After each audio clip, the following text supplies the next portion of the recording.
बंधुगण नमस्कार। मु लैंड एनक्रोचमेंट उपरे जो दुई तीन टा वीडियो तैयारी करके से ऊपर लोक बहुत इंटरेस्ट नौ जाना एवं जहाँ जना पड़ुछि बहुत लोक से एक्ट रे एफेक्टेड अच्छा ओडिशार विभिन्न प्रांतर लोक मते व्हाट्सएप रे फोन रे भी फोन कर विभिन्न जिनस बुझुंट एथिरे आ गोटे जिनस आम जाना कथा कि ओपीएलई एक्ट जोटा अच्छी Odisha prevention of land encroachment act तार 8 नंबर धारा कहला 8 नंबर ए रे जे जदि किभली भावरे जदि एनक्रोचमेंट जड़े 30 वर्ष रु अधिक धरिक अछंती गोटे जगार एनक्रोच करके रहुछंती ताहेले ताको सही क्षेत्र में तहसीलदार कौन करेंगे आमे साधारणतः देखुचु जे से माने संगे संगे ताको एविक्शन करबा पे नोटिस दउछंती एवं एविक्शन नोटिस पाइला परे जाइकरी एविक्शन करूछंती नहले जे एनक्रोचर अछंती से हाईकोर्ट फाईकोर्ट जाउछंती अपील फपील करके रहउछंती। तहसीलदार बंधु माने रेवेन्यू ऑफिसर बंधु माने मध्य ए नियम जानिबा कथा निश्चित भाव में जानिथिबे जे सही क्षेत्र में किभली भाव में ताकू डील करा जीवो से कथाटा ओपीएलई एक्ट 8A रे रही जदि कौनसी एनक्रोचमेंट जमी उपरे कौनसी प्रोसीडिंग हुए आपनकर एनक्रोचमेंट एक्ट 4, 6, 7 किंबा 8 जो धारा गुड़ाक अच्छी से जदि प्रोसीडिंग हुए जे कई लोक हमको तहसीलदार पाती रेवेन्यू ऑफिसर पाती से अनऑथराइज ऑक्युपेशन रे अछंती कोनोसी गोटे जमी रे एवं प्रकृत रे जदि से जानिबा को पाइले जे से एक्चुअल फिजिकल पोजीशन रे अछंती कंटीन्यूअस अनइंटरप्टेड ऑक्युपेशन रे अछंती 30 वर्ष हो गलानी ताहले से ताकू आउ एविक्शन प्रोसीडिंग करिवे नै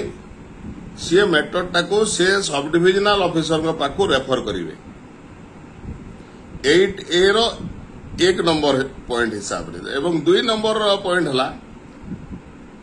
सबसेक्शन 1 रे जदि सब डिविजनल ऑफिसर कोनोसी इनफॉरमेशन पाइले कोनोसी कंप्लेन पाइले ताहले से ताको गोटे अपॉर्चुनिटी देबे से एनक्रोचमेंट जे करिसंती ताहाको गोटे शोकज देबे एवं ताको जहा फर्दर इंक्वायरी करैबा कथा फर्दर इंक्वायरी मध्य करैबे शोकज से देवे एवं शोकज रे तांकर जहा जहा प्रमाण रही 30 वर्षर तांकर जो अनधिकार प्रवेश करिकरी से जो एनक्रोचमेंट जबरदखल करिकरी रही तार जहा जहा डॉक्यूमेंट तांकर पाखरे थिवो धरंतु तांको नारे केबे जदि एनक्रोचमेंट प्रोसीडिंग हेची तार नोटिस थाई पारे जदि घर करिकरी रहउछंती इलेक्ट्रिक बिल थाई पारे जदि वाटर टैक्स थाई पारे जदि घर तैयारी करिक रहउछंती तार जदि आपनकर होल्डिंग टैक्स थाई पारे जो माने घरर टैक्स थाई पारे विभिन्न प्रकार जहा भी प्रमाण अच्छे सब प्रमाण देकरी से जमी जे एनक्रोच करिसंती जे दखल रछंती सी शोकज फाइल करिवे सब कलेक्टर ऑफिस पाखरे सब डिविजनल ऑफिसर पाखरे एवं अन्य पटे सब डिविजनल ऑफिसर मध्य ताको ड्यू प्रोसेस रे इंक्वायरी करिकरी भी आनिथिबे एवं सही जगह रे सब कलेक्टर विचार करिवे विचार कला बेले जदि साटिस्फाई हेले से जदि संतोषजनक उत्तर पाइले